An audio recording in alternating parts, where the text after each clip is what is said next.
Good morning everyone, welcome to civil services study. ये test series UPPSC RO ARO के लिए चल रही है। प्रैक्टिस करेंगे इसमें हम मेनली करंट अफेयर्स के प्रश्नों पर ही। इस टेस्ट सीरीज की प्लेलिस्ट बना रखी है, वहां पर आप टेस्ट नंबर 1 से लेकर 309 तक पहुंच सकते हैं। डिस्क्रिप्शन बॉक्स में लिंक है उसका। और इस टेस्ट सीरीज की आप फुल टेस्ट सीरीज से जुड़ सकते हो पेड टेलीग्राम ग्रुप को ज्वाइन करके। ये नंबर इस पर कॉल है व्हाट्सअप करके। तो चलिए स्टार्ट करते हैं। एक प्रश्न को पढ़ने के बाद कुछ सेकंड का टाइम मिलेगा अपना भी सोचना कि आंसर क्या होगा। पहला प्रश्न है, डेंगू बुखार का जो प्रसार है वो किसके द्वारा होता है? वीनस फ्लाईट्रैप, एंडीज इजिप्टी, मादा एनोफ्लीज, क्यूलेक्स इजिप्टी। यूपीपीसीएस में पहले भी पूछा जा चुका है, बहुत प्रश्न बने। मलेरिया कौन फैलाता है, डेंगू कौन फैलाता है, और डेंगू का सीजन है ये। देखिए, डेंगू बुखार का प्रसार होता है एंडीज इजिप्टी के द्वारा, यानी बी है इसका आंसर। और मलेरिया होता है मादा एनाफ्लीज से। और बीनस फ्लाईट्रैप एक कीट भक्षी पौधा है, इंपॉर्टेंट है, एग्जाम में प्रश्न बनते हैं। देखिए, डेंगू जो है एक स्वयं सीमित ज्वर संबंधी बीमारी है जिसके लक्षण हल्के से लेकर अत्यधिक गंभीर हो सकते हैं, इतने कि रोगी की जान चली जाए। डेंगू एक मच्छर जनित उष्णकटिबंधीय बीमारी है जो डेंगू वायरस के कारण होती है। ठीक है, जीनस है इसका फ्लेवी वायरस। इसका प्रसार जो है वो मच्छरों की कई जीनस एंडीज प्रजातियों के द्वारा होता है, मुख्य रूप से एंडीज इजिप्टी, ये याद रखिएगा। यह मच्छर चिकनगुनिया और जीका संक्रमण भी फैलाता है। क्यों और न्यूज़ में है ये? देखिए, हाल ही में भारत के national centre for biological science के शोधकर्ताओं ने अफ्रीका, अमेरिका और 9 अन्य संस्थानों के सहयोग से डेंगू बुखार के लिए भारत का पहला और एकमात्र डीएनए वैक्सीन विकसित किया है, इसलिए न्यूज़ में है। करंट अफेयर्स का दूसरा प्रश्न है, पीएम प्रणाम योजना का उद्देश्य क्या है? मुफ्त एलपीजी सिलेंडर उपलब्ध कराना, देश के ग्रामीण क्षेत्रों में मुफ्त बिजली उपलब्ध कराना, वैकल्पिक उर्वरक अपनाकर रासायनिक उर्वरकों के उपयोग में कमी लाना, भारत के ग्रामीण क्षेत्रों में मुफ्त इंटरनेट सुविधा उपलब्ध कराना। देखिए, मुफ्त एलपीजी सिलेंडर उपलब्ध करा दिए तो सरकार का तो भत्ता बैठ जाएगा। ठीक है, तो ये तो हो नहीं सकता। देश के ग्रामीण क्षेत्र में मुफ्त बिजली उपलब्ध कराना भी नहीं है। मुफ्त तो नहीं उपलब्ध करा सकते, कुछ दरें तो कम कर सकते हैं, लेकिन वो नहीं है आंसर। भारत के ग्रामीण क्षेत्रों में मुफ्त इंटरनेट की सुविधा भी नहीं है। पीएम प्रणाम योजना कृषि से संबंधित है, वैकल्पिक उर्वरक अपनाकर रासायनिक उर्वरकों के उपयोग में कमी लाना, बी है इसका आंसर। पीएम प्रणाम योजना में पीएम प्रणाम का अर्थ है कृषि प्रबंधन हेतु वैकल्पिक पोषक तत्वों का संवर्धन। और इस योजना की घोषणा प्रथम बार केंद्र सरकार ने 23-24 के बजट में की थी, यानी इसी साल के बजट की बात है। और इस योजना का उद्देश्य राज्यों को वैकल्पिक उर्वरक अपनाने के लिए प्रोत्साहित करके रासायनिक उर्वरकों के उपयोग में कमी लाना है, तो बी करेक्ट है इसका आंसर। क्वेश्चन नंबर 3 पर आ जाइए। गोल्डन हैंडकफ निम्नलिखित में से किसको सर्वोत्तम रूप से संदर्भित करता है?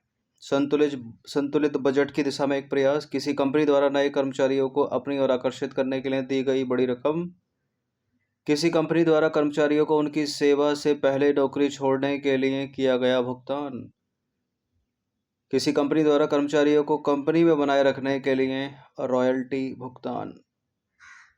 क्या है इसका आंसर?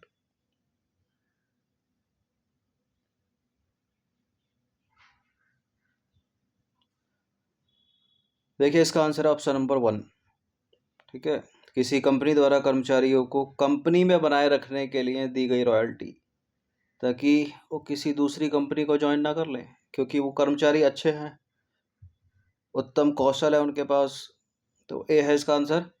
गोल्डन हैंडकफ कर्मचारियों को किसी कंपनी को छोड़ने से हतोत्साहित करने के लिए दिया जाने वाला वित्तीय प्रोत्साहन है। यदि किसी कंपनी द्वारा कर्मचारियों को कंपनी में बनाए रखने एवं अन्य कंपनियों से उन्हें बचाकर रखने के लिए रॉयल्टी का भुगतान है, यह है। ठीक है, यदि नहीं है।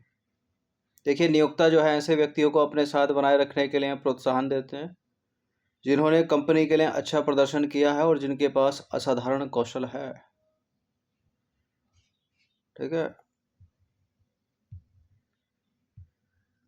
चौथा प्रश्न ये आ गया है ज्योग्राफी का। निम्नलिखित में से कौन प्रशांत महासागर की गर्म जलधारा नहीं है? ये सारी की सारी पैसिफिक ओशन की धाराएं हैं। तो गर्म नहीं है तो वो ठंडी होगी, यानी कोल्ड करंट होगी। इंपॉर्टेंट है ठंडी गर्म जलधाराएं। तो हम्बोल्ट या पेरू बहुत प्रश्न बने एग्जाम में। क्यूरोशियो धारा गर्म जलधारा है। पूर्वी ऑस्ट्रेलियाई धारा गर्म जलधारा है। दक्षिणी विषुवतीय धारा भी गर्म जलधारा, लेकिन हम्बोल्ट या पेरू एक ठंडी जलधारा है। डी है इसका आंसर।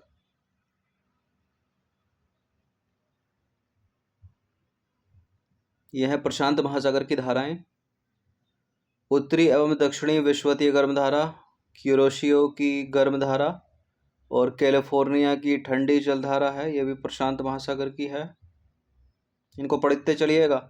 और ओयाशिवो तथा क्यूराइल की ठंडी जलधारा, ये भी प्रशांत महासागर की है। और पेरू या हम्बोल्ट ये भी एक ठंडी जलधारा है, जो ऑप्शन डी में थी, जो आंसर था।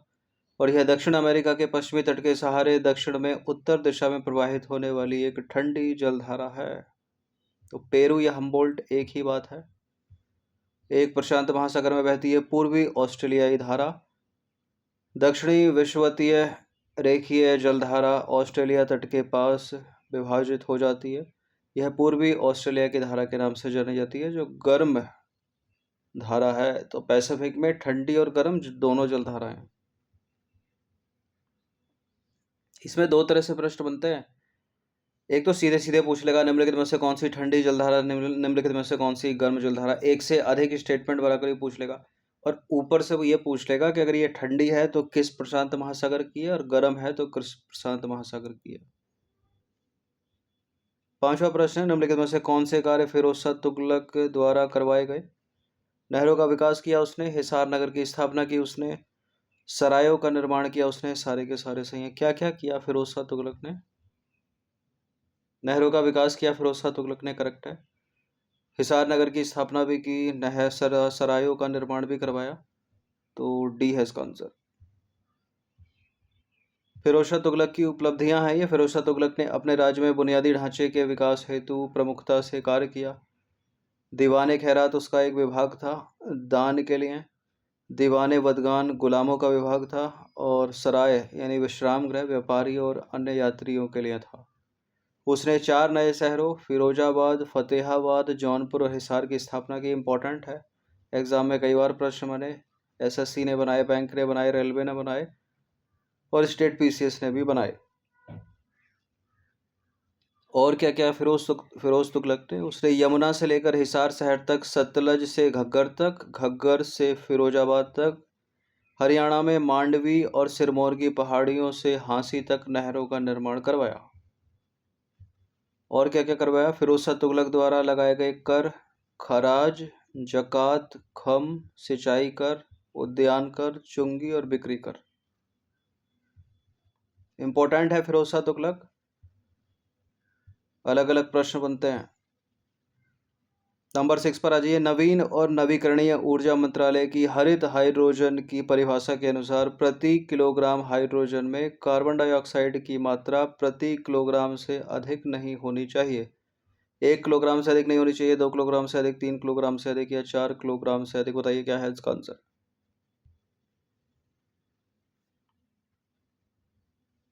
कितनी नहीं होनी चाहिए? 2 किलोग्राम से अधिक नहीं होनी चाहिए। ठीक है। नवीन और नवीकरणीय ऊर्जा मंत्रालय ने हरित हाइड्रोजन को हाइड्रोजन उत्पादन के रूप में परिभाषित किया है, जो प्रति किलोग्राम हाइड्रोजन में 2 किलोग्राम से अधिक कार्बन डाइऑक्साइड उत्सर्जित नहीं करता है। तो इस चीज को याद रखिएगा।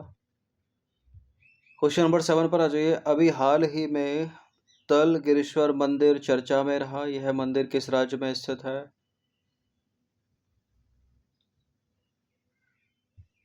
किस राज्य में है ये तलगिरीश्वर मंदिर? यह है तमिलनाडु में। देखिए, तमिलनाडु के विल्लुपुरम जिले के पनामलाई में 1300 साल पुराने पल्लव काल के चित्रों की उपेक्षा ने इस मंदिर को प्रभावित किया है। तलगिरीश्वर मंदिर के बारे में तमिलनाडु के विल्लुपुरम जिले के पनामलाई गांव में स्थित है ये, और यह मंदिर पनामलाई झील के सामने एक छोटी सी पहाड़ी पर बना है। और इस मंदिर का निर्माण पल्लव राजा नरसिंह वर्मन द्वितीय द्वारा किया गया था, जो राजसिम्मा के नाम से प्रसिद्ध थे। नंबर 8 पर आ जाइए। हाल ही में खबरों में रहा रेगजेंस प्रायद्वीप किस देश में स्थित है? रेगजेंस प्रायद्वीप हाल ही में चर्चा में रहा, आइसलैंड में है ये। सी है इसका आंसर। देखिए, हाल ही में पिछले 3 दिनों में 5,500 से अधिक छोटे भूकंपों के साथ एक भूकंपीय झुंड ने दक्षिण पश्चिम आइसलैंड में रेगजेंस प्रायद्वीप पर हमला किया है, इसलिए न्यूज़ में है ये।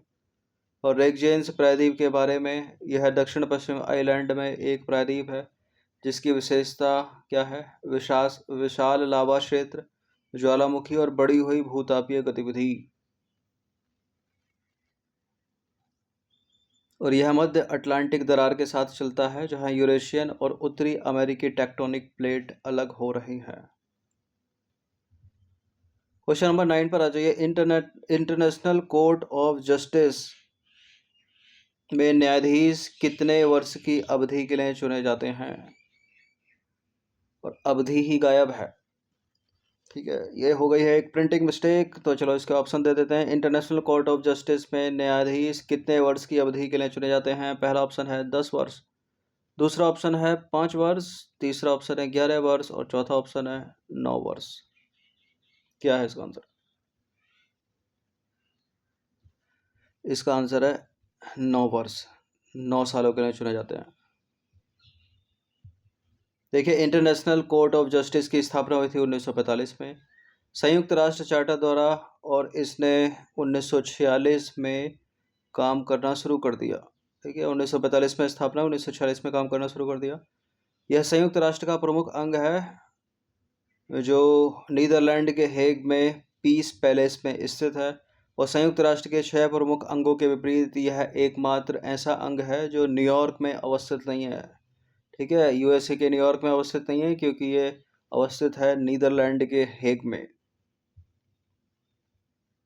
देखिए, यह न्यायालय 15 न्यायाधीशों से बना है, जो संयुक्त राष्ट्र महासभा और सुरक्षा परिषद द्वारा 9 साल की अवधि के लिए चुने जाते हैं।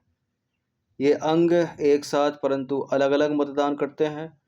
निर्वाचित होने के लिए एक उम्मीदवार को दोनों निकायों में पूर्ण बहुमत प्राप्त होना चाहिए, और निरंतरता सुनिश्चित करने के लिए हर 3 साल में न्यायालय का 1/3 हिस्सा चुना जाता है और न्यायाधीश फिर से चुनाव के लिए पात्र होते हैं। तो इतना इंटरनेशनल कोर्ट ऑफ जस्टिस के बारे में पता होना चाहिए।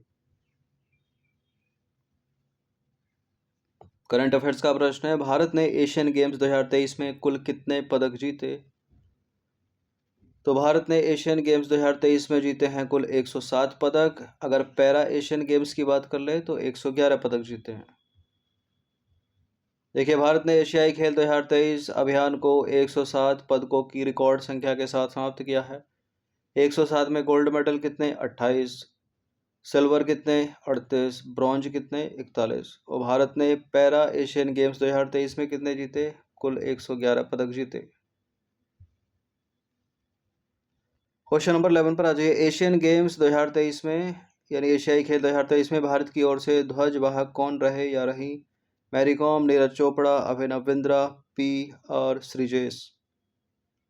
ये ध्वजवाहक से प्रश्न बना लेता है एग्जाम में। ध्वजवाहक रहे पी आर श्रीजेश, ये है इसका आंसर।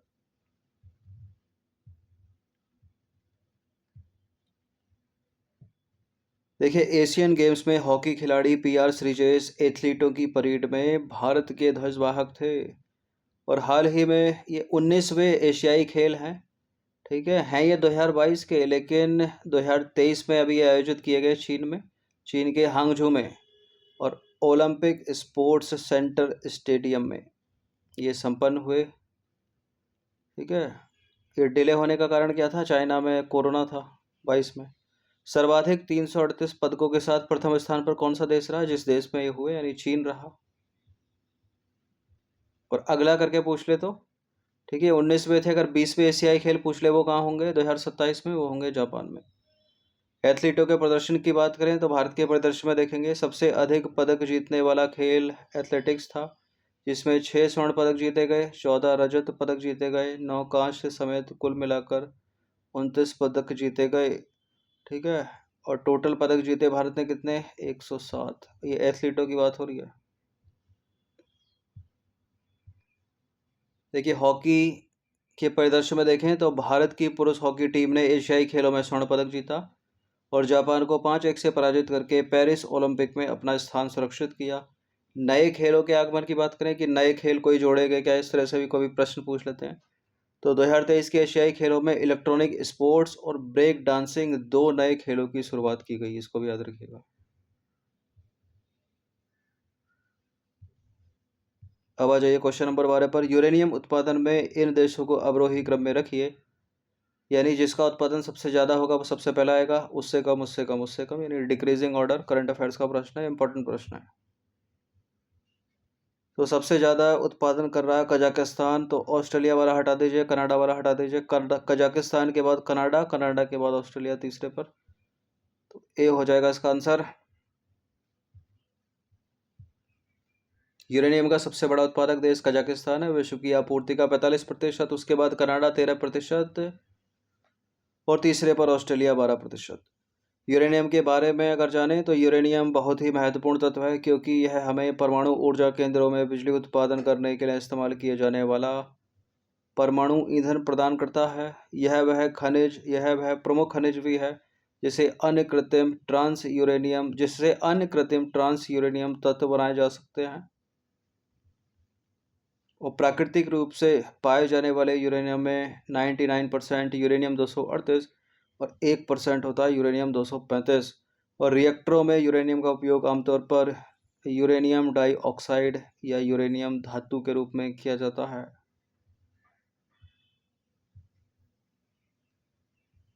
क्वेश्चन नंबर 13 पर आ जाइए। निम्नलिखित में से कौन सा राष्ट्र आर्कटिक परिषद का सदस्य नहीं है?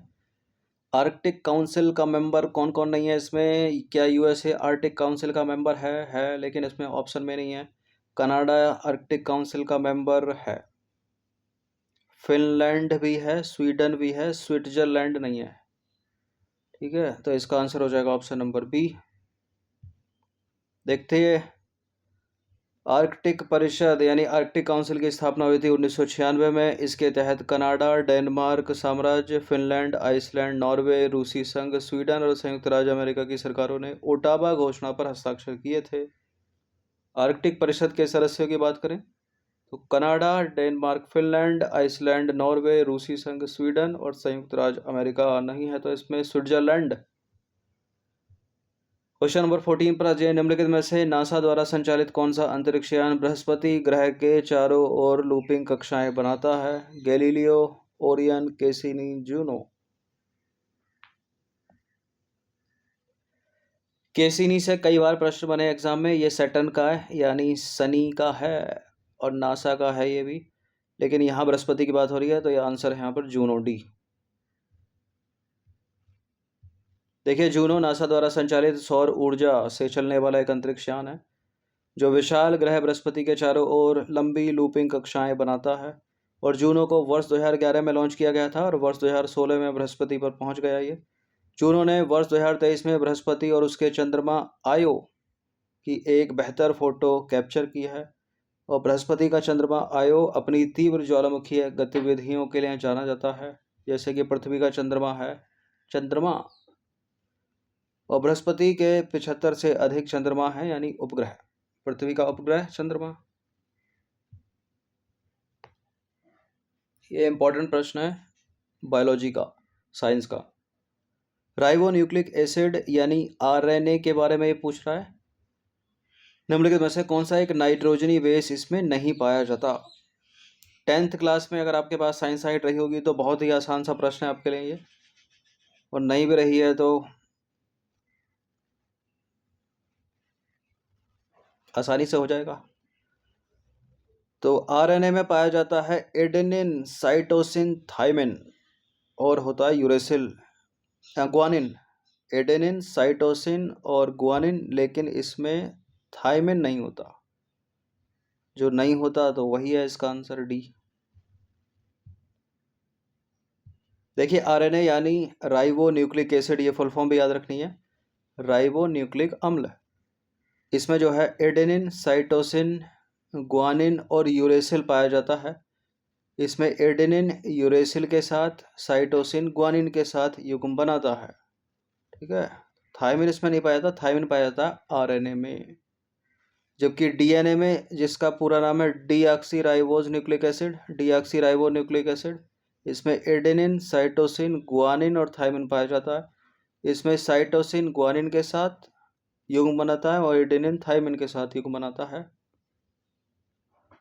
ठीक है, तो डीएनए करके ही पूछ लेगा वो। डीएनए में क्या नहीं है? डीएनए में यूरेसिल नहीं है और आरएनए में थायमिन नहीं है।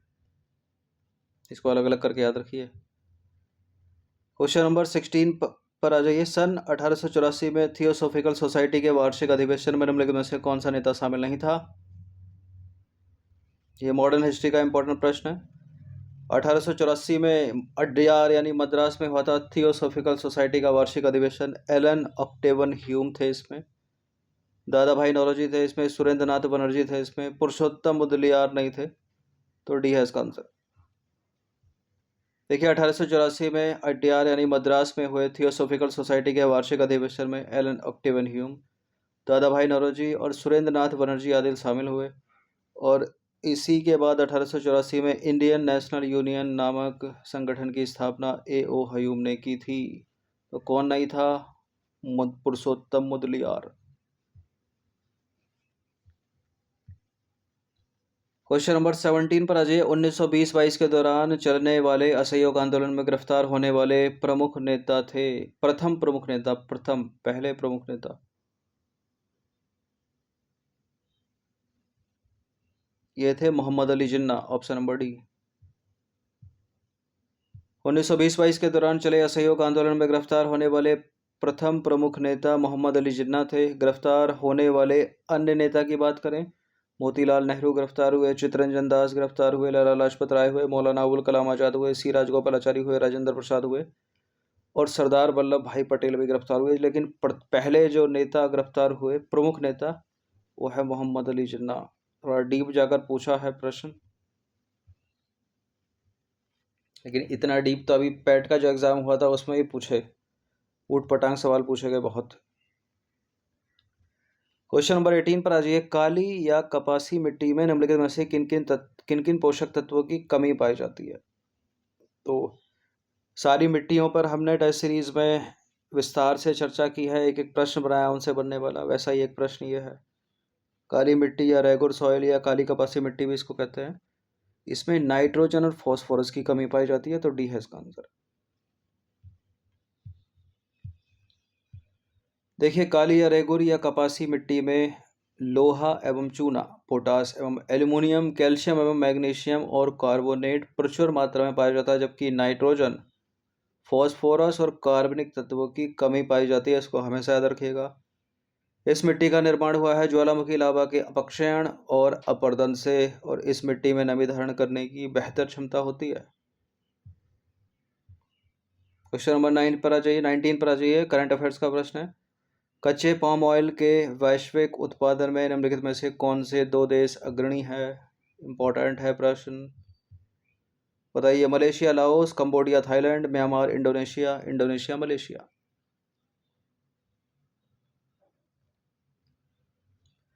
एक तो ये है और एक है ये, तो अब बताइए कौन सा सही करें? तो इंडोनेशिया और मलेशिया, ऑप्शन नंबर ए हो गया इसका आंसर। कच्चे पाम ऑयल के उत्पादन में, वैश्विक उत्पादन में इंडोनेशिया और मलेशिया विश्व में अग्रणी है। ये दोनों देश मिलकर कच्चे पाम ऑयल के वैश्विक उत्पादन में लगभग 90% का योगदान देते हैं। और इंडोनेशिया ने वर्ष 2021 में सर्वाधिक 45 मिलियन टन से अधिक कच्चे पाम ऑयल का उत्पादन किया था। और इंडोनेशिया कच्चे पाम ऑयल की 60% वैश्विक आपूर्ति के लिए जिम्मेदार है। बचा खुचा मलेशिया। क्वेश्चन नंबर 20 पर आ जाइए। कोडोन, कुटकी और बाउटी किसके उदाहरण हैं? फल, बाजरा, सिल्क, सब्जियां। कोडोन, कुटकी और बाउटी, इस तरह के प्रश्न पूछे जाते हैं एग्जाम में। यह है बाजरा, सी है इसका आंसर। तो ये प्रश्न उसमें ही पूछा गया था अभी। इसमें एक, यहाँ तो 3 दे रखे हैं एक चीज़ और थी, एक नाम और था। अभी जो एसएससी ने जो एग्ज़ाम चलाए थे उसमें ये प्रश्न पूछा गया था। ठीक है, दो दो बार पूछा गया बदल बदल कर। तो कोडोन, कुटकी, हराक्का और बाउटी ये बाजरे के उदाहरण हैं। ठीक है, बाजरे की बात करें तो बाजरा अत्यधिक परिवर्तनशील छोटे बीज वाली घासों का एक समूह है जो दुनिया भर में व्यापक रूप से अनाज की फसलों या अनाज के रूप में उगाया जाता है, और वे फाइबर और प्रोटीन से भरपूर होते हैं और अत्यधिक पौष्टिक माने जाते हैं। कुछ संस्कृतियों में बाजरे का उपयोग बाजरा बियर बनाने में भी किया जाता है। तो 20 प्रश्न थे इंपॉर्टेंट, इनकी प्रैक्टिस कर लीजिएगा। इन सभी टेस्ट की आप फुल टेस्ट पीडीएफ सीरीज प्राप्त कर सकते हैं। नंबर इस पर कॉल या व्हाट्सएप करके पेड टेलीग्राम ग्रुप से जुड़कर हर दिन प्रैक्टिस करते रहिएगा। धन्यवाद।